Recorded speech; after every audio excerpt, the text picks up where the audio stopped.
Bonjour à tous et bienvenue sur la chaîne de l'entrevue. Aujourd'hui, pour notre première rencontre, nous avons eu la chance d'interviewer un fervent combattant du néolibéralisme, un ex-socialiste et un ex-insoumis, professeur émérite à Paris 1, la Sorbonne et économiste. Nous avons l'honneur de recevoir Limoni. Dans cette rencontre, nous avons pu à la fois évoquer son parcours, de sa jeunesse à ses influences en tant qu'économiste, mais aussi de son engagement, que ce soit social, écologique et bien sûr de son combat, tu as dit, contre le néolibéralisme. Je vous souhaite un très bon visionnage et puis à bientôt sur la chaîne de l'entrevue.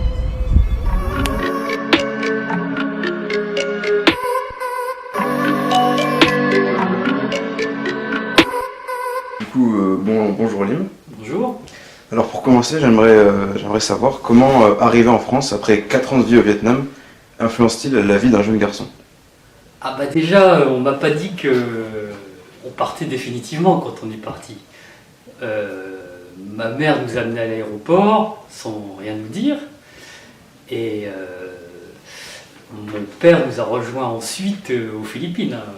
On était au Vietnam, ma mère a organisé le départ en catastrophe et mon père était parti en colloque à l'étranger parce qu'il était chercheur en médecine et elle lui donnait rendez-vous aux Philippines. Okay. Et donc c'est là où je retrouve mon père et je dis papa on rentre et mon père me dit non on rentre pas. Bon, voilà. C'est comme ça que on s'est retrouvé ensuite en France dans un pays où mes parents ont essayé de perpétuer une certaine éducation asiatique, donc l'éducation confucéenne assez stricte, dans un monde qui était en pleine évolution, parce que la France, c'était la France post-68 à l'époque. On arrive en France en septembre 68, les années 70, c'est la libération des mœurs, et ça contraste complètement avec ce que je vivais à l'intérieur de la famille, où on maintenait des règles confucéennes assez strictes, et où par ailleurs à l'école il fallait être le meilleur, etc. quoi. Et dans l'esprit de... J'ai réalisé ça après, hein, en retournant au Vietnam, dans l'esprit d'un jeune garçon, je pense que la traduction c'est oh là, on me met dans un monde dans lequel j'ai pas demandé à être, on me demande d'être le meilleur, je vais vous montrer que ce monde-là, je peux m'y intégrer, que je peux le comprendre mieux que vous, et mieux que votre éducation qui contraste avec l'évolution du monde à cette époque-là, que je comprends mieux que vous au point de vouloir le transformer et d'en corriger les imperfections. Et je pense que c'est comme ça, dans le processus qui s'installe petit à petit à l'adolescence et à l'âge de jeune adulte, que je me suis intéressé à la politique, parce que c'était justement le moyen de changer la vie à l'époque. On est fin des années 70, début des années 80, c'est le moment, enfin c'est la queue de comète de mai 68 où à l'époque dans le milieu universitaire tout le monde était plus ou moins marxiste quoi. Okay. Et donc naturellement changer la vie ça passait par la politique.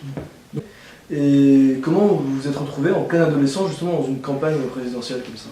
Avant de faire de la politique je faisais du foot.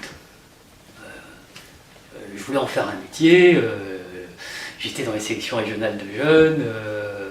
J'étais dans un sport-études qui était à l'époque l'embryon des centres de formation qui n'existaient pas dans une ville comme Amiens où j'étais. Et bon, le foot c'était trop dur. Et j'arrête à 17 ans. Et là je commence à m'intéresser à autre chose. Et à la porte du lycée, vous avez toutes les organisations de gauche qui traitent à l'époque. Tout le monde faisait de la politique à l'époque. Les 70 c'était des années hyper politiques. Donc, forcément, je discute avec tout le monde, je m'ouvre à plein de choses que je connaissais pas auparavant.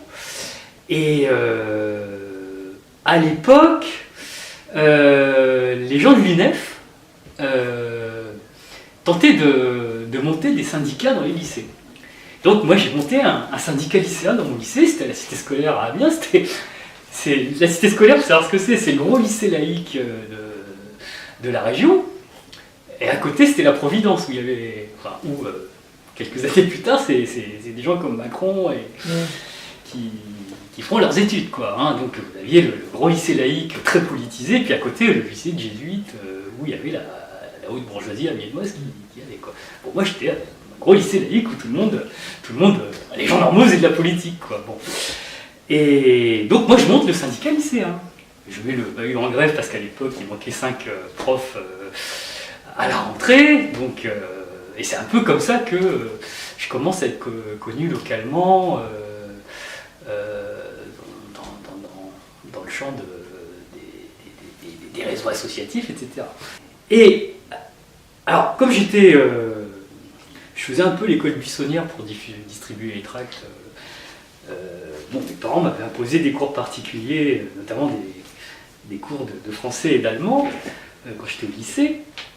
Et il se trouve que le mari de ma prof d'allemand était président du comité de soutien à Mitterrand en 1981. Il s'appelle Roland Pérez, il était par ailleurs président de l'université de Picardie à l'époque, professeur de gestion éminemment reconnu. Et il dit à mes parents, l'inscrivez pas en médecine, il faut qu'il fasse de l'économie, je le connais, ça va répondre à ses questions. Et là, ça a été une révélation. Ils m'ont inscrit en Sciences Éco, et là,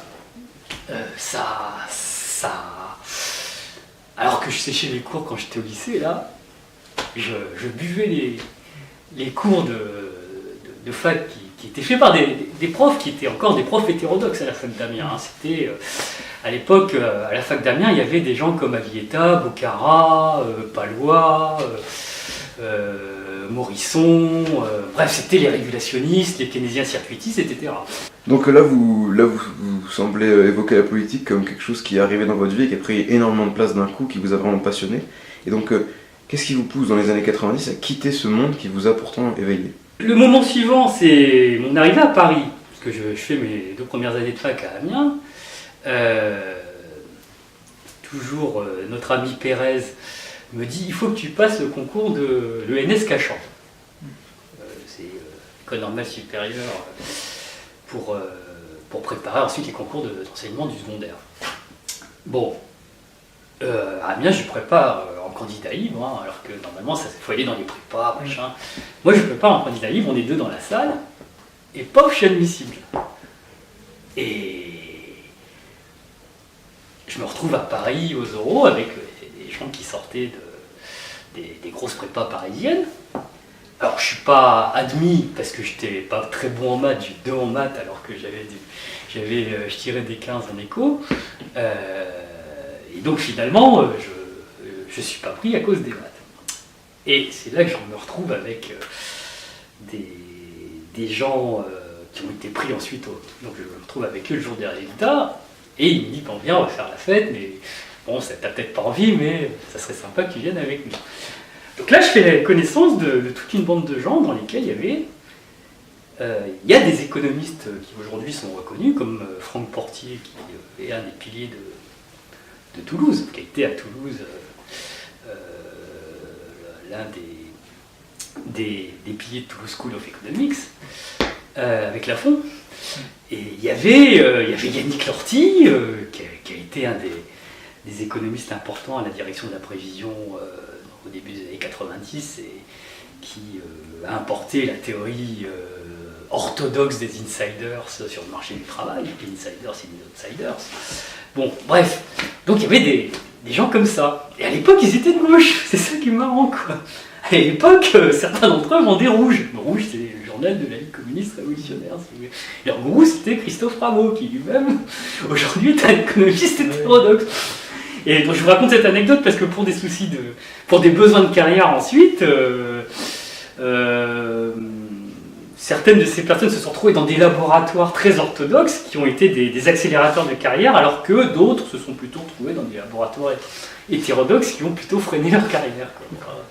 Mais bon, c'est à ce moment-là que je rencontre une des pépinières d'économistes par la suite qui me dit ah bah viens à Paris, tu vas voir, c'est beaucoup plus stimulant que de rester à Amiens pour faire de l'économie. Donc c'est comme ça que je me suis retrouvé à Paris 1 l'année suivante.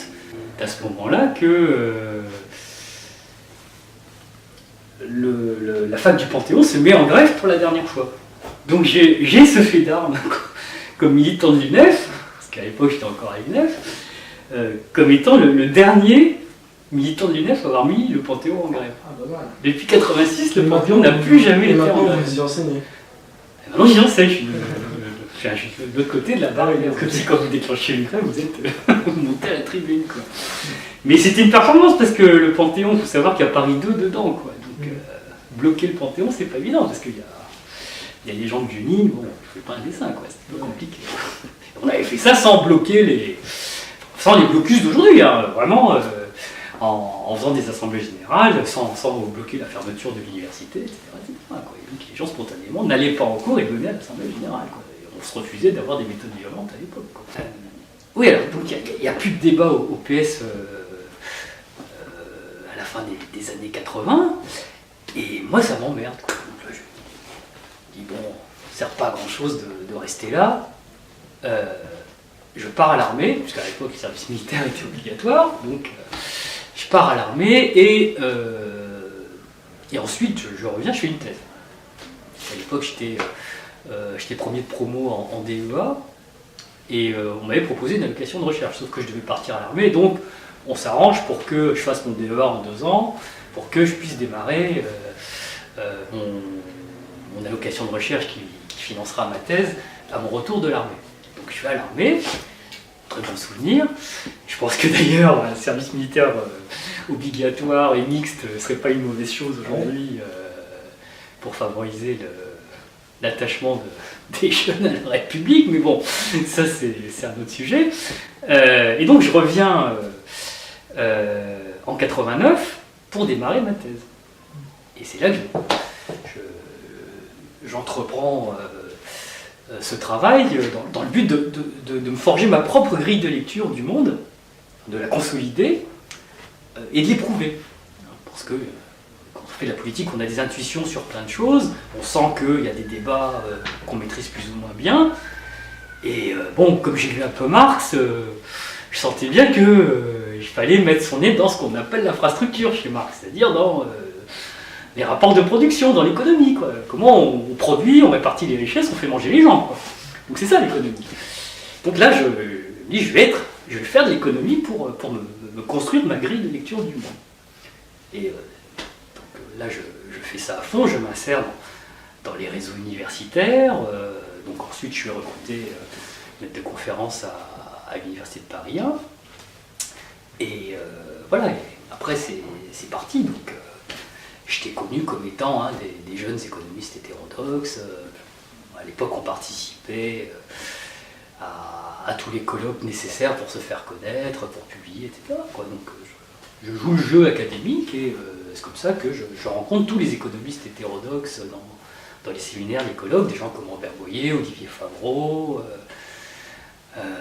Jacques Mazier, Pascal Petit, Alain Dipietz, enfin bon, toute la bande des régulationnistes qui tenaient le haut du pavé dans l'hétérodoxie économique de l'époque.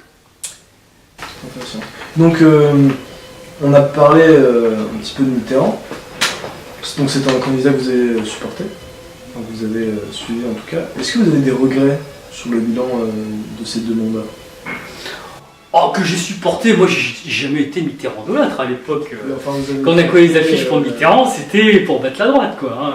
81, c'est quoi? C'est le parachèvement du modèle qui a émergé lors du programme du Conseil national de la résistance, qui a forgé le modèle social français durant les 30 Glorieuses. Et une façon de dire 81, c'est que c'est le parachèvement de ce modèle-là, avec la nationalisation de l'ensemble du système bancaire, des principales industries stratégiques, et puis l'extension des droits des travailleurs dans les entreprises, et le modèle social étendu à des prestations sociales plus généreuses, et une fiscalité qui taxe pour la première fois le patrimoine, etc. quoi. Donc on a un programme qui est cohérent, qui est achevé, qui pour la première fois prend le pouvoir.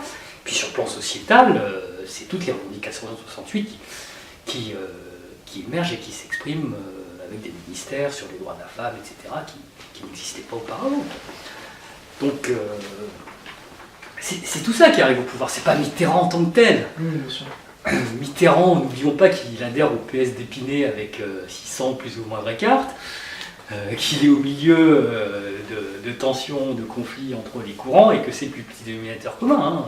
Bon, on met Mitterrand sur un piédestal, mais Mitterrand c'est ça au départ.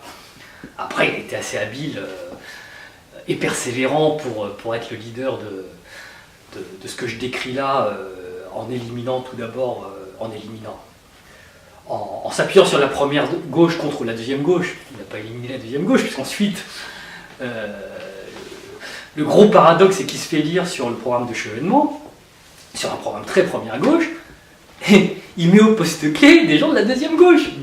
Il met Rocard au plan, il met Delors aux finances, il met Mauroy qui a combattu contre lui au congrès de Metz en 79, Premier ministre.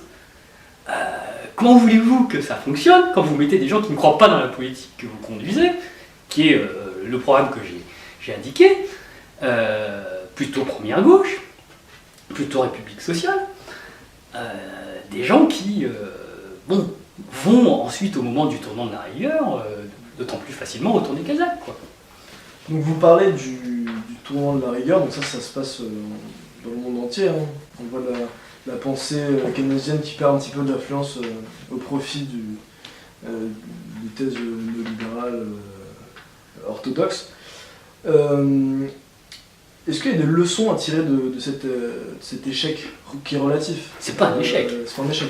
Moi, je suis un des seuls dans ce pays qui dit que c'était pas un échec. D'accord. Parce que les autres ont tellement intériorisé la pensée unique que vous avez plein d'économistes dits de gauche qui vous expliqueront qu'on ne pouvait pas faire autrement que de faire le tournant de la rigueur. Moi, c'est ce qu'on m'a expliqué quand j'étais étudiant. Alors que quand vous vous repenchez sur cette période-là, l'expérience marchait très bien. Le monde entier à l'époque était en récession. Notamment parce que les États-Unis et le Royaume-Uni ont entrepris le tournant libéral. Et 82, c'est l'année où la production industrielle s'effondre aux États-Unis et où le Royaume-Uni subit l'une des plus sévères récessions. Dans ce climat-là, la France pratique sa politique de relance. On appelait ça une politique de relance à l'époque, mais ça allait bien au-delà de ça. C'est le parachèvement du programme du Conseil national de la résistance. Si vous prenez les fondamentaux macroéconomiques, croissance, on fait 2,2% en 82, alors que les autres pays sont à moins de 0. Consommation, c'est dynamique. Plus 2, investissement, c'est dynamique aussi. Donc,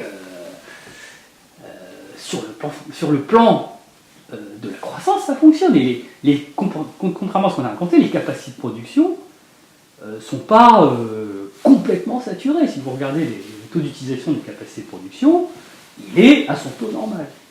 Il est grosso modo à son taux normal. Bon. Donc, alors, on avait un petit problème du côté de l'inflation, mais l'inflation n'a pas explosé. Malgré la hausse des salaires, malgré la hausse des prix du pétrole, l'inflation était de 14%, certes, mais elle n'était pas à 20%. Elle s'est stabilisée. Le seul point noir, c'était quoi? C'était le déficit du commerce extérieur. Avec un fort poste qui était la facture pétrolière, parce qu'on a eu 2 chocs pétroliers. Grosse facture pétrolière, qui explique en grande partie le déficit. Deuxième facteur, le monde entier est en récession, donc les débouchés pour les productions françaises se ferment.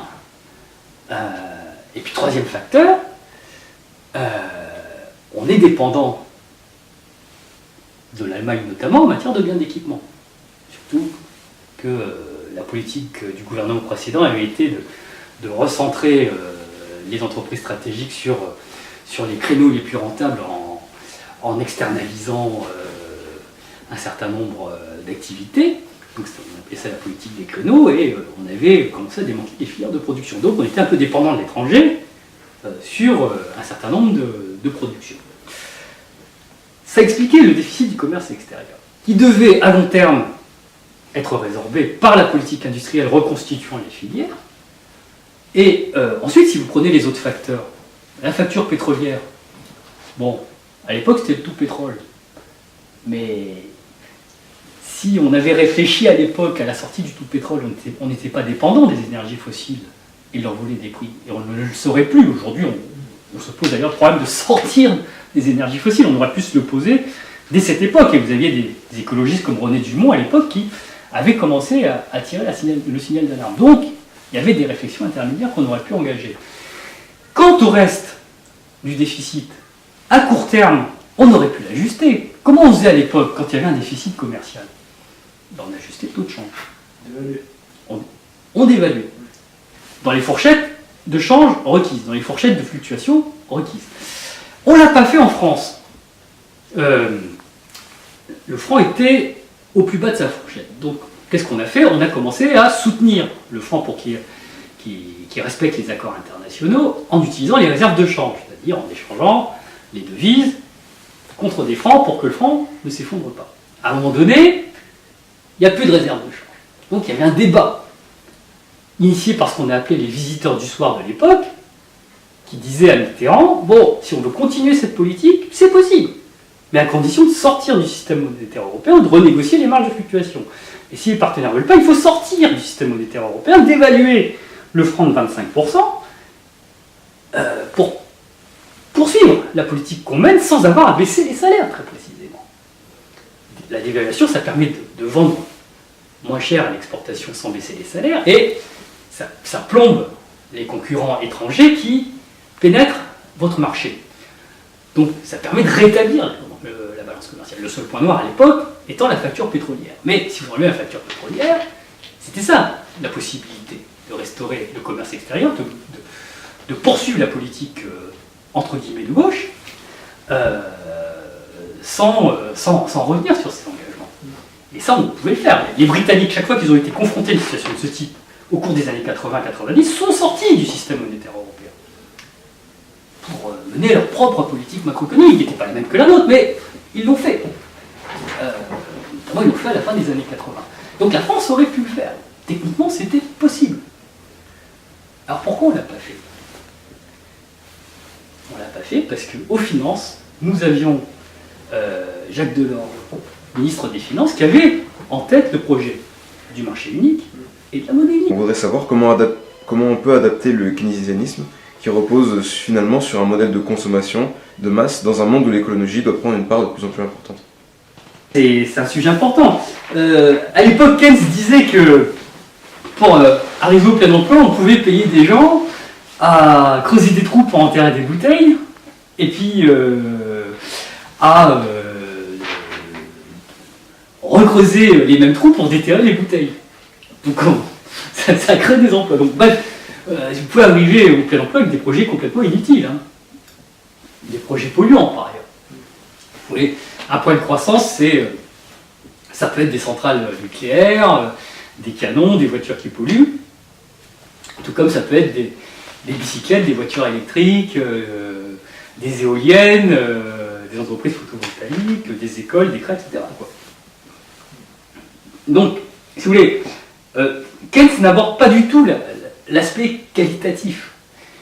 Aujourd'hui, on peut parfaitement être keynésien en abordant les aspects qualitatifs, en disant oui, il y a un vrai sujet qui est l'orientation qualitative de l'investissement. Le sous-investissement, c'est un problème, mais c'est pas parce qu'on arrête d'investir qu'on aura fait la transition écologique. Si vous voulez faire la transition écologique aujourd'hui, il faut l'organiser, il faut investir dans les industries qui produiront de l'énergie renouvelable, il faut mettre sur pied les réseaux de distribution, etc. etc. C'est de la croissance, ça. De la même façon, si vous créez des postes dans les urgences, c'est de la croissance. Mais c'est de la bonne croissance. 80% de la croissance aujourd'hui, c'est de l'immatériel. C'est justement santé, culture, éducation. On peut faire de la bonne croissance. Et faire du plein emploi avec de la bonne croissance. Et tout le défi, c'est ça. Le prochain colloque du réseau des économistes européens qui réfléchissent sur une politique alternative qui se réunit tous les ans est consacré très précisément au Green New Deal. Comme quoi aujourd'hui, la réflexion des économistes, c'est pas la décroissance. Ça, c'est le grand public ou les sociologues qui ne connaissent pas l'économie qui mettent ça sur le tapis. Mais c'est parce que vous décroissez que vous ne polluez pas. Aujourd'hui, on a des taux de croissance moyens inférieurs à 1,5%, alors que pendant les 30 glorieuses, on avait du 4%, et on a des taux d'émission de CO2 qui explosent. Donc le vrai sujet, c'est comment on réoriente l'investissement vers la transition écologique. Comment on produit des biens qui permettent à l'économie de fonctionner sur des bases qui respectent l'environnement. Mais d'une certaine façon, c'est une réflexion qui existait déjà chez Marx, contrairement à ce qu'on croit. Si vous lisez l'idéologie allemande, qui est l'ouvrage clé du jeune Marx, philosophe. Qu'est-ce qu'il dit? Il commence par évoquer la dialectique de l'homme et de la nature. Qu'est-ce qui distingue l'homme de l'animal? C'est que l'homme cherche à domestiquer la nature à son profit, en produisant ses propres conditions d'existence, en développant ce qu'il appelle des forces productives, et pour ça, en mettant sur pied des rapports sociaux de production. Le capitalisme, c'est un de ces rapports sociaux qui est devenu destructeur parce que c'est des rapports sociaux qui utilisent la nature au bénéfice du profit, sans se soucier de l'intérêt général et du développement durable. Et donc, naturellement, la question écologique doit être traitée avec le dépassement du capitalisme comme mode de production qui est incompatible avec le respect de la nature. Donc c'est une réflexion qui existait déjà, qui a été mise en suspens parce que le marxisme dévoyé par l'expérience soviétique a, via l'économie planifiée, organisé le drainage des ressources existantes vers l'industrie lourde et vers l'armement, vers la course au nucléaire, etc. quoi. Et vers le productivisme le plus polluant. Mais on peut faire exactement la même chose en sens inverse, hein, en se préoccupant très précisément de l'avenir de la planète et de la justice sociale, avec une revendication de contrôle démocratique aujourd'hui qui est beaucoup plus importante qu'elle ne l'était il y a des années. Donc vous parlez du capitalisme comme étant un système qui ne peut pas cohabiter avec l'idée d'une écologie qui doit prendre de plus en plus de place dans le mode de fonctionnement. Donc pourquoi et comment, selon vous, une économie donc capitaliste, actionnariale, financière, on l'appelle comme on veut, qui entrave donc le progrès social, écologique et le progrès même économique, continue de prospérer en France et dans le monde? C'est un problème politique, tout simplement.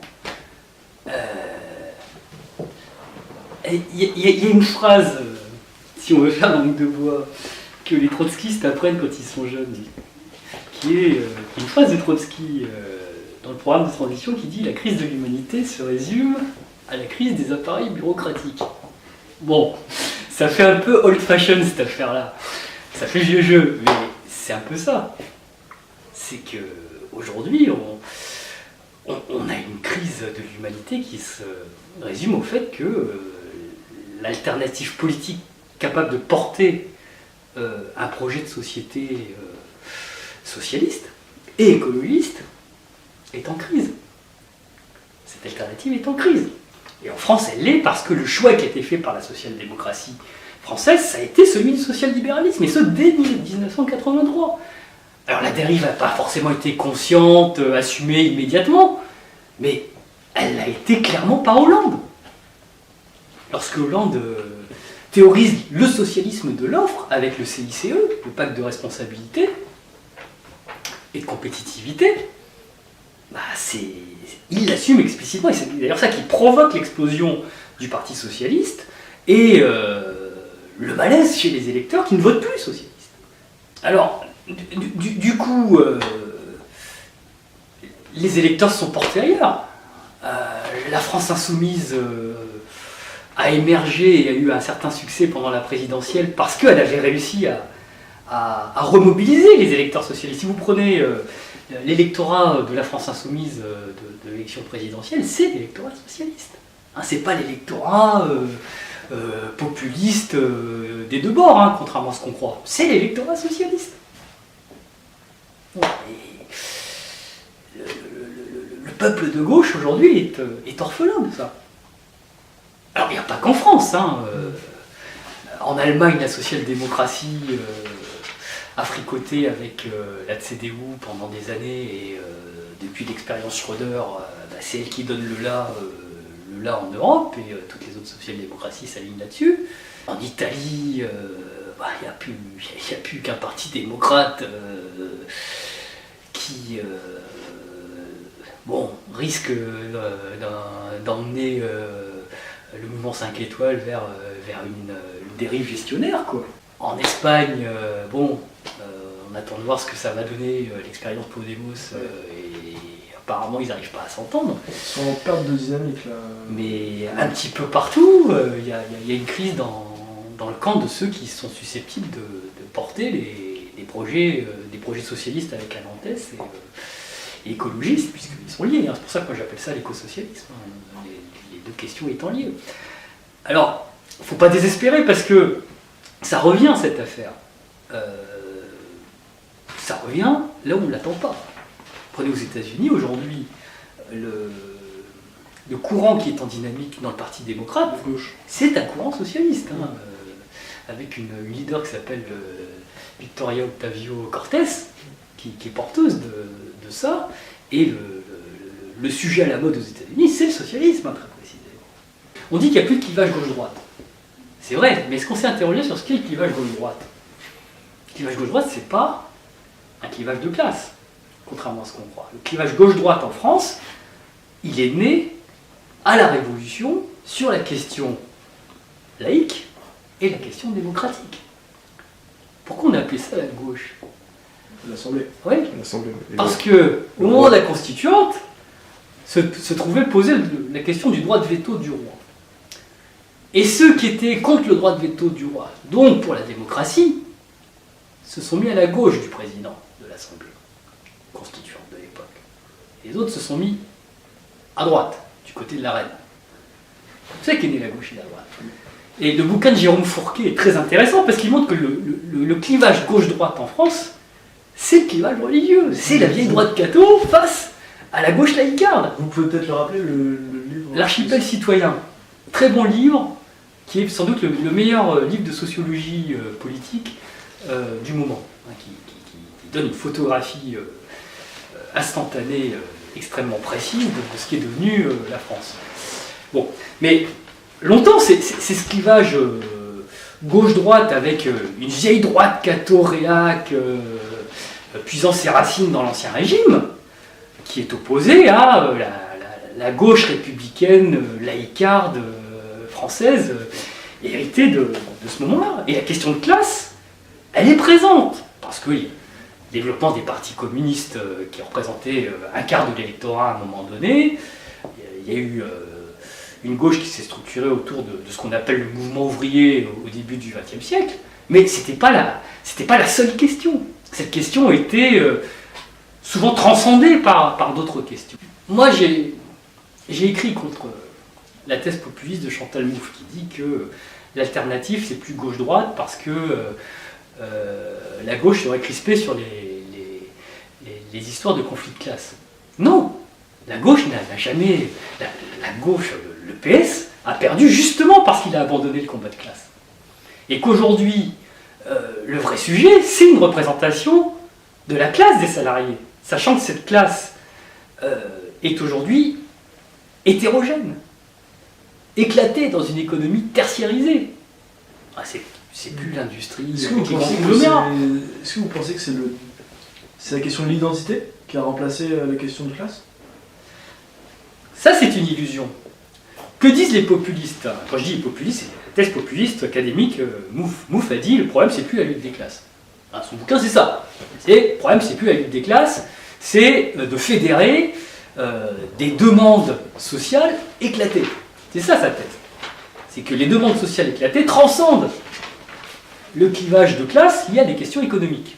D'où le fait qu'il y ait des revendications féministes, antiracistes, animalistes, sociétales, identitaires du côté des populistes de droite, sécuritaires, etc., etc. Et donc elle dit, l'enjeu du populisme, c'est de fédérer les demandes sociales éclatées face aux élites, en négligeant le fait que la société aujourd'hui, c'est une société qui reste structurée par des rapports de classe, et c'est une société où 90% de ce qu'on appelle le peuple, c'est le salariat. Et c'est pas étonnant que les événements récents, gilets jaunes, conflits sur les urgences, retraites, remettent au centre du débat la question sociale. C'est ça qui va être prédominant. Ça va pas être la GPA à la PMA. Bon, on peut avoir des débats là-dessus. Mais la question clé qui fédère tout le monde et qui est capable de mettre le feu aux poudres, c'est la question sociale. Et c'est en ça que le retour de la lutte des classes, c'est vraiment, à mon sens, le sujet brûlant qui va poser la question de la représentation politique d'un salariat éclaté aujourd'hui. Et qui est vraiment orphelin d'une représentation politique. Alors la France insoumise aurait pu être l'instrument de cette représentation, elle a échoué à le faire pour moult raisons. Faut espérer que dans la décennie qui arrive, et même avant, autre chose se mette en place, parce que sinon, la décadence de l'Empire romain, ça a pris des siècles. Hein. Le fait que le capitalisme financier subsiste tant bien que mal, de crise en crise, en organisant une répartition des revenus de plus en plus inégalitaire, toujours plus favorable aux premiers de cordée, ça peut durer des siècles. Hein. Si vous n'avez pas d'alternative politique. La raison pour laquelle il faut faire de la politique. Donc ça nous amène à la question des modes d'action. Du coup, vous parlez d'un système qui prospère malgré des preuves concrètes de son inefficacité. Donc, une des manières que vous avez choisies pour lutter, c'est donc la transmission du savoir. Donc, vous êtes prof en université. Dans quel état est le savoir et la transmission économique actuelle? C'est-à-dire, est-ce que, par exemple, le courant de pensée dominant brouille la réelle recherche scientifique économique? Ah bah, la réponse est contenue dans la question. Oui, le ménage a été fait par ce qu'on appelle le mainstream à l'université. Et moi, je souhaite bon courage aux étudiants d'économie qui arrivent et qui veulent devenir des économistes hétérodoxes en faisant carrière. Le ménage a été fait. Dans les commissions de recrutement, aujourd'hui, ne sont recrutés que des thésards ayant un certain profil, ayant publié dans certaines revues parfaitement formatées. D'accord. Donc, qu'apprend regardez comment ça se passe à l'école d'économie de Toulouse. Okay. Ah ouais. Prenez le profil des gens qui enseignent dedans et qui recrutent dedans. Du coup, qu'est-ce qu'un étudiant en économie lambda apprend aujourd'hui en France? Un étudiant lambda, il apprend la microéconomie, la macroéconomie et les maths appliquées aux sciences sociales. Oui, mais quel courant de pensée majoritaire? Ah bah néoclassique, évidemment. Les cours d'histoire de la pensée économique ont disparu de nombreuses maquettes de licence.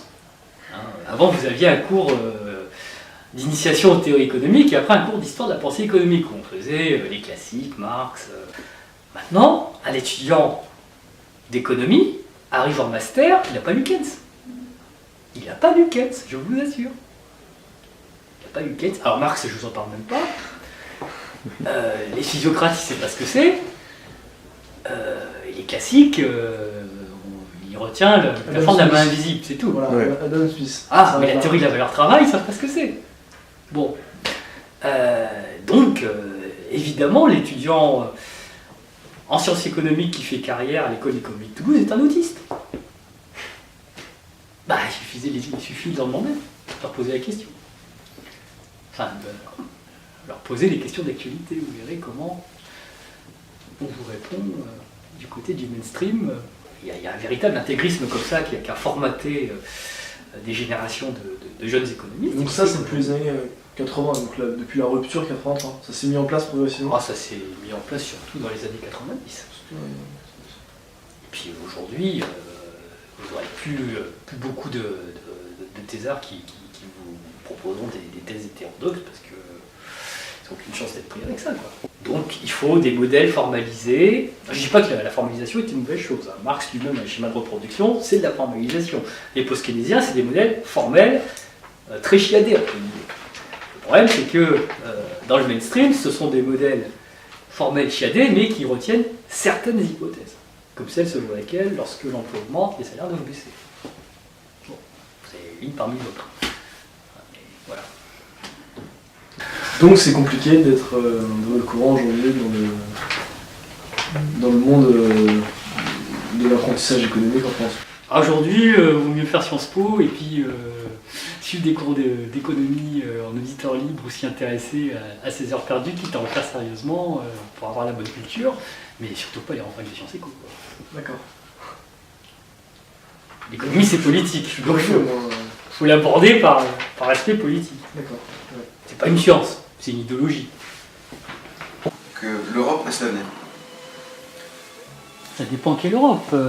Si on veut aujourd'hui que la zone euro puisse fonctionner correctement, il faut la doter d'un budget important pour financer le rattrapage des pays et des régions en difficulté et pour faire en sorte qu'ils s'ajustent autrement que par ce qu'on appelle des politiques de dévaluation interne. Aujourd'hui, la stratégie de la Commission sous l'influence de l'Allemagne, c'est de dire aux pays qui vont mal, ajustez-vous en baissant les salaires et les dépenses publiques pour mener des politiques de l'offre. Enfin bon, je ne fais pas un dessin. Le problème, c'est que tout ça mène à un jeu à somme négative où, quand tout le monde baisse ses dépenses et ses salaires en même temps, vous avez la déflation. Vous avez la déflation et le chômage. C'est-à-dire que vous avez les prix, les salaires qui baissent et vous avez le chômage qui s'installe parce que vous avez tué la demande intérieure européenne. Et c'est ce qui explique qu'aujourd'hui, les prévisions macroéconomiques sont extrêmement pessimistes dans la zone euro. Donc, si on veut faire autrement, il n'y a pas 36 solutions. Et là-dessus, Macron a mis le doigt sur un problème essentiel quand il pose le problème du budget de la zone euro et de l'harmonisation fiscale. Il faut un budget plus important. Aujourd'hui, le budget communautaire, c'est à peine 1% du PIB communautaire, alors qu'aux États-Unis, le budget fédéral, c'est 20%. Il faudrait, si on veut que ce soit un vrai budget d'investissement, au moins le tripler, quoi. Je ne parle même pas de 20%, je vous parle de le tripler, parce que le budget communautaire, c'est essentiellement un budget d'investissement. Donc un budget digne de ce nom, il faudrait qu'il soit 3 fois plus important. Et pour ça, il faudrait l'abonder avec un impôt sur les sociétés européen harmonisé, un emprunt, autant de sujets qui nécessitent un changement de traité. Et qui aujourd'hui, dans le cadre des textes actuels, ces sujets-là sont complètement impossibles à mettre sur la table parce que la fiscalité et les ressources du budget communautaire se décident à l'unanimité au Conseil. Le traité de Lisbonne a étendu le pouvoir de codécision du Parlement européen, mais sur 3 sujets clés qui sont la fiscalité, les ressources du budget communautaire et la politique extérieure de la sécurité commune, c'est l'unanimité au Conseil. Et donc, au Conseil, vous avez l'Allemagne, l'Irlande, le Luxembourg, les Pays-Bas qui ne sont pas d'accord sur l'harmonisation fiscale et le budget de la zone euro. Et l'Allemagne qui ne veut pas d'emprunt, qui ne veut pas de dette pour financer l'Europe. Comme ça se fait à l'unanimité, ça ne se fera jamais. Donc, résultat des courses, la seule politique possible, là je raisonne en économiste, je ne parle même pas de fédéraliste ou souverainiste, là, je vous parle en termes de choix purement économiques, ça ne peut pas fonctionner. Ça ne peut pas fonctionner parce que la seule politique disponible, c'est la dévaluation interne, c'est les politiques qui mènent à la persistance du chômage et au creusement des inégalités, qui sont des politiques inefficaces sur le plan économique, politiquement désastreuses, parce que tous ceux, et la droite et la gauche qui l'ont pratiqué, finissent par finir sur l'autel du même tous pourri. Et puis c'est socialement désastreux, parce que socialement explosif, parce que ça conduit à ce que les bien-pensants appellent des jacqueries. Des jacqueries en l'absence de perspective politique. Donc, il faut poser les termes du problème. Soit on avance vers une plus grande intégration, et il faut un traité dans ce cas-là qui propose cette intégration avec vraiment beaucoup de démocratie politique dedans, soit c'est pas mûr, et dans ce cas-là, il faut que les États retrouvent leur souveraineté. Et que l'ajustement se fasse non pas par la baisse des salaires et des dépenses, mais puisse se faire par le taux de change. Par l'ajustement des monnaies nationales, comme la livre le fait par rapport à l'euro, comme le dollar le fait par rapport aux autres monnaies, comme le yen le fait. Techniquement, ça pose aucun problème. Donc c'est ce débat-là qu'il faut poser. Soit on intègre, soit c'est pas mieux, et dans ce cas-là, il faut une certaine dose de souveraineté, sinon comment voulez-vous que les citoyens s'y retrouvent? Donc voilà, moi j'ai le sentiment que personne ne pose les problèmes en ces termes-là, et même plus la France insoumise qui a abandonné le terrain de ce débat sur les modèles alternatifs sur le plan européen. Ok. Dans un registre complètement différent, à quoi sert la politique? à changer le monde. Croyez-vous en l'égalité? À l'égalité formelle, oui, puisque l'égalité formelle, c'est le socle de la République française. L'égalité réelle est plus difficile à mettre en place tant que subsiste la division du travail, comme on dit chez les marxistes. Donc, il faut défendre l'égalité formelle contre ce que les libéraux appellent l'équité et qu'ils défendent, qui est l'antithèse de l'égalité, qui consiste à donner à ceux de tout en bas pour justifier les inégalités qui perdurent. C'est ça l'équité, hein, en mettant tout le monde sur la même ligne de départ et en disant bah, démerdez-vous que chacun devienne milliardaire. Bon, ça il faut le combattre, c'est pour ça que je dis je suis pour l'égalité, même l'égalité formelle. Quant à l'égalité réelle, bah, c'est l'horizon lointain du socialisme. D'accord. Jacques Brel disait lors d'une interview, je pense que chaque homme à 16 ans sait ce qu'il veut devenir. Moi je voulais faire vibrer les cœurs, et vous à 16 ans, qui voulez-vous être? Ah moi mon idole c'était Platini à 16 ans. Moi je voulais avoir ma photo dans l'équipe. Malheureusement j'y ai de temps en temps dans la dépêche du midi, mais bon, mon ambition est déçue. Votre ambition c'était de jouer à côté de ZZ et de Platini. Ah non mais moi, non parce que j'étais beaucoup plus jeune, mais non moi mon ambition c'était de devenir footballeur professionnel. Oui, d'accord. Ouais. Ok. Donc vous nous avez apporté un objet, vous pouvez nous présenter? Alors je vous ai apporté cette écharpe, qui est une écharpe qui a appartenu à Henri Emmanuelli, qu'il a oublié chez moi quand il est venu dîner, je ne sais plus c'était en quelle année, mais j'insiste sur ce fait parce que Henri est le seul responsable politique qui est venu dîner à la maison. En politique, on n'a pas d'amis, il faut le savoir. Et les pires ennemis sont dans votre camp. C'est pour vous le dire. Je m'attendais pas à l'épisode qui s'est déroulé avec Mélenchon après la campagne présidentielle qu'on a fait où vraiment on lui a tout donné, quoi. Bon. Et vous pouvez demander à d'autres amis, Charlotte Girard et compagnie, ils vous diront la même chose. Bon. Donc, Emmanuel, j'ai un rapport particulier. Alors, c'est à lui, il l'a oublié. Hein. Il l'a oublié. Et depuis, il est malheureusement parti, donc je n'ai pas pu lui rendre. Et donc, c'est pour ça que je la conserve précieusement. Quoi. Parce que Henri, c'était un père pour moi. C'était mon deuxième père. J'ai eu un père avec qui les relations ont été celles d'un père d'une famille vietnamienne très carrée, donc des rapports quasiment inexistants sur le plan affectif et intellectuel, et donc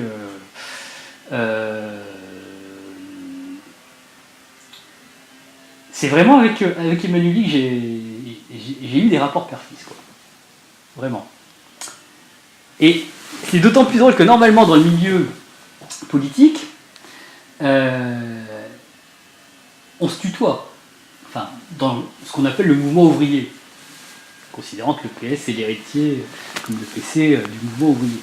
Donc il y a une tradition dans les mouvements ouvriers, dans le mouvement syndical, etc., de se tutoyer, de s'appeler camarade.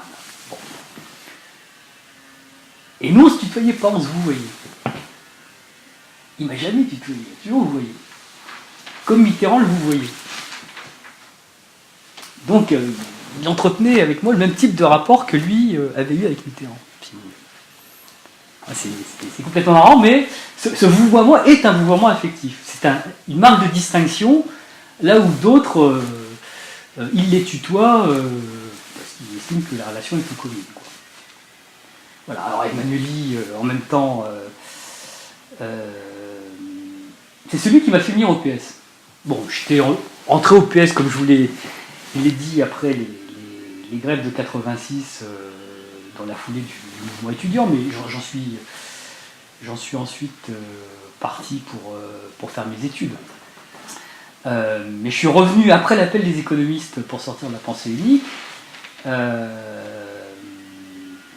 quand mes amis de l'UNEF qui étaient proches d'Emmanuel m'ont dit, bon, ben voilà, il veut revenir en politique, il veut monter son courant et il veut contrebalancer le pouvoir intellectuel de la deuxième gauche, notamment de la Fondation Jean Jaurès, la Fondation Saint-Simon, et donc il a besoin d'un réseau d'intellectuels, quoi. Donc est-ce que tu veux travailler là-dessus? Et donc il m'a proposé à l'époque d'être secrétaire général du club du même nom que son courant, qui s'appelait Démocratie Égalité, très précisément.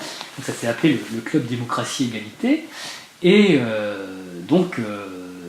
nous avons à l'époque monté une série de colloques. Piketty d'ailleurs était invité, il est venu de façon très sympathique dans ces colloques.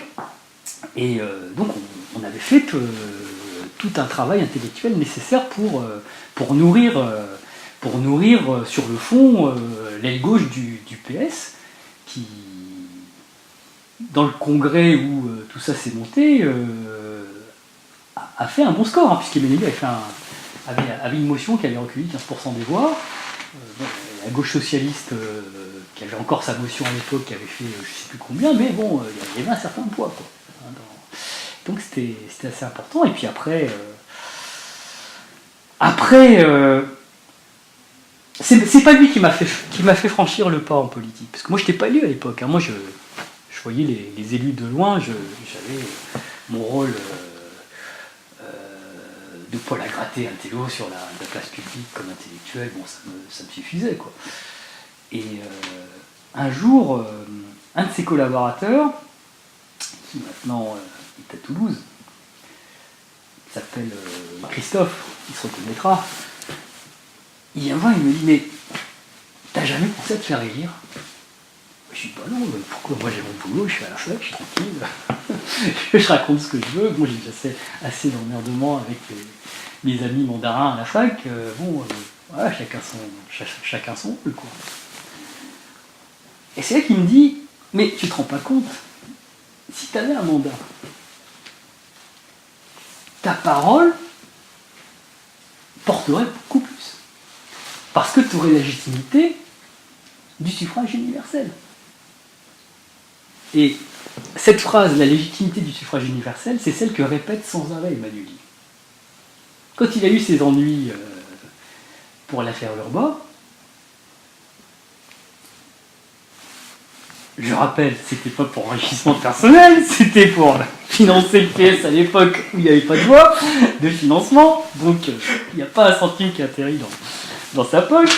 Bon, quand il est revenu, sa phrase leitmotiv, c'était le suffrage universel me lavera. Et effectivement, il était lavé par le suffrage universel. Sa plus grande revanche, c'est d'avoir été réélu. Alors, pourquoi je vous dis ça? Je vous dis ça parce que le Christophe en question, il me dit, si tu veux, réfléchis, si tu veux te faire élire, tu vas voir Henri, et tu lui dis une phrase. Henri, je crois que j'ai besoin de l'onction du suffrage universel pour t'aider. Et je pense que c'est grâce à une phrase de ce type, je ne sais plus exactement celle que je lui ai dite parce qu'il y avait l'émotion en plus, qu'il s'est vraiment battu à l'époque, on est en 2008, pour que je sois investi sur les listes aux élections européennes. Et c'est grâce à lui que j'ai été député européen. Oui, tout simplement, quand je dis grâce à lui, c'est parce que le PS a tenu pendant des décennies, parce que, contrairement à ce qu'on croit, c'est un parti qui fonctionne à la proportionnelle des courants. C'est-à-dire que vous avez, quand les gens ne sont pas d'accord des textes d'orientation, qui se comptent à partir du vote des militants, et en fonction du score réalisé, les places dans les instances du parti et sur les listes aux élections sont réparties. Donc, sur les listes européennes, il y avait un quota pour la motion Emmanuel qui avait recueilli X% à l'époque. Donc c'est pour ça que je dis que grâce à Emmanuel, c'est pas grâce au fait du prince, c'est grâce au fait que le travail collectif qu'on avait mené, notamment au moment du référendum de 2005, lui avait permis d'avoir un certain poids dans le PS pour proposer à un certain nombre de ses militants de représenter ses idées au Parlement européen, quoi. Donc c'est là que j'ai pu vivre cette expérience unique au Parlement européen, où j'ai eu la chance vraiment d'hériter de dossiers clés dans la commission des affaires économiques et monétaires, dans laquelle à l'époque Catherine Trautmann et Pervenche Berès m'avaient aimablement demandé d'aller, compte tenu de mes centres d'intérêt. Et là, j'ai vraiment participé aux batailles sur ce qu'on a appelé le six-pack, l'harmonisation fiscale, la révision des traités, et surtout le gros rapport du Parlement européen sur la Troïka, qui était une prise de position assez ferme du Parlement contre la Troïka, d'ailleurs. Donc on avait vraiment fait un travail important à ce moment-là, qui n'est pas connu parce que le travail des parlementaires européens est malheureusement trop connu. J'aurais voulu le prolonger parce que j'avais des contacts intéressants avec lesquels on avait commencé à travailler, mais bon, les choses ont fait que voilà, je suis condamné aujourd'hui, mais c'est déjà un beau rôle à faire d'éducation populaire à l'université et devant votre caméra. Oui, alors j'oubliais, j'ai aussi amené cette écharpe parce que j'ai un regret. C'est de ne pas avoir été présent à ces obsèques. Et ces obsèques, c'était mi-février 2017, en pleine campagne électorale, où à l'époque, j'étais très impliqué dans la campagne de Jean-Luc Mélenchon, et je m'étais engagé comme orateur national à tenir un meeting à La Ciotat, où il y avait beaucoup de monde, hein. Un assez gros meeting. Et j'ai pas voulu décommander, parce que je me suis dit le PS va instrumentaliser les obsèques, et c'est ce qu'il a fait d'ailleurs, de façon tout à fait hypocrite, alors qu'ils lui ont craché à la figure pendant des années. Ils sont tous venus en grande pompe pour se refaire une image de gauche lors de ces obsèques. Et donc j'ai fait le choix politique de la loyauté vis-à-vis de la campagne Mélenchon. Vu comment les choses se passent aujourd'hui avec Mélenchon, j'ai quand même un petit regret, quoi.